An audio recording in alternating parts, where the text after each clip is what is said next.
the police data had a few caveats in it. It had duplicated header row, which I removed. Also, I normalized the zip codes, as you can see there, because they may or may not be having a leading 0. It's just to normalize.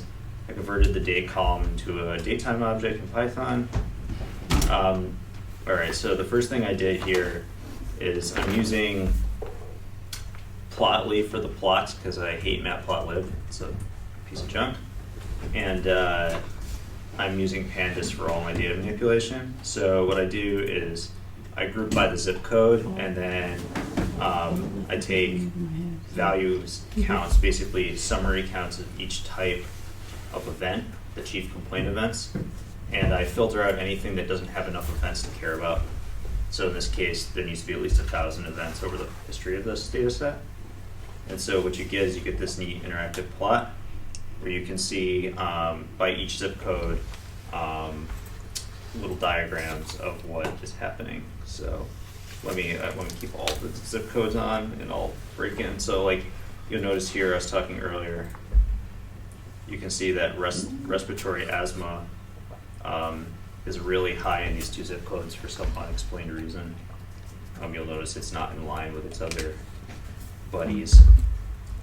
And you can also see that those 2 zip codes are almost always highest, but Journal Square apparently is highest for alcohol intoxication, which is kind of fun, or not fun if you live in Journal Square. So anyways, this is a neat little first trick. And then for my next trick, I resample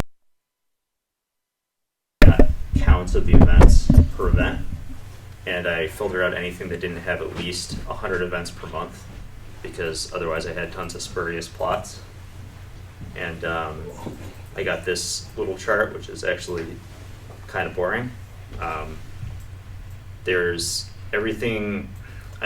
I looked at the summary data for these, and nothing like leapt out at me as kind of interesting about it. There's some things increase over time, sometimes some things decrease over time, but the slopes are never that massive.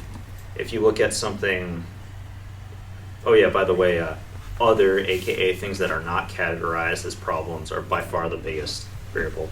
Somebody is just lazy, didn't put in the data. You can see, like, is this increasing or decreasing? I don't know. Yeah, I mean, it looks like it's decreasing, but the big jumps. It's decreasing in summer? Looks like no, not really. Yeah, you need some other data set or something to try to explain this. Look at pain versus psychiatric or respiratory. I mean, I don't know what to make of this data. There's nothing super exciting off the top of my head. Nothing really drastically varied. And then for my last little thing, I just did the same sort of thing, but I did a histogram because I was trying to get a feel for the distribution of these events. So the thing is that again, there's such a variance. So just like pull out. So you start pulling things out, you see things are semi-normally distributed over time, but or maybe if you had enough events, they would approach a normal distribution. Everything that's physical seems to be more normally distributed, like you'd expect, like people falling, back pain, things like this.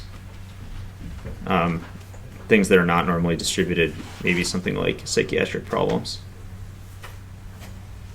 And other is like everything. So you can see it's way out here because, again, there's just tons of data that's not labeled here. That's essentially what this category is.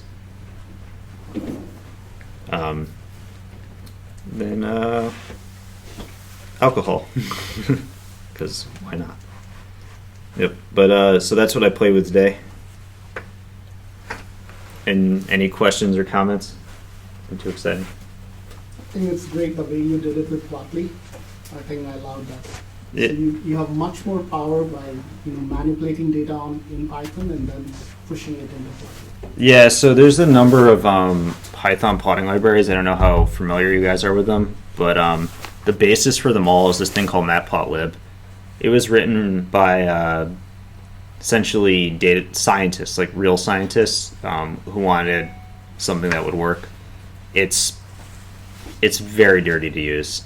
I'm not a huge fan.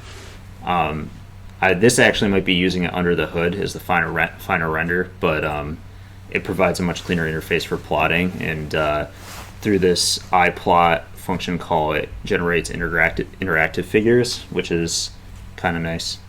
The nice part about the notebook as well is if you guys wanted to take my notebook and run it, it's just on my GitHub. It has all the code there.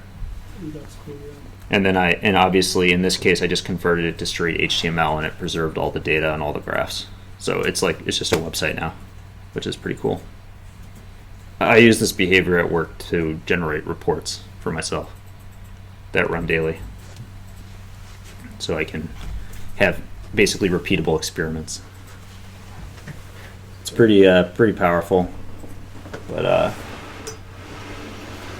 yep, that's what I got.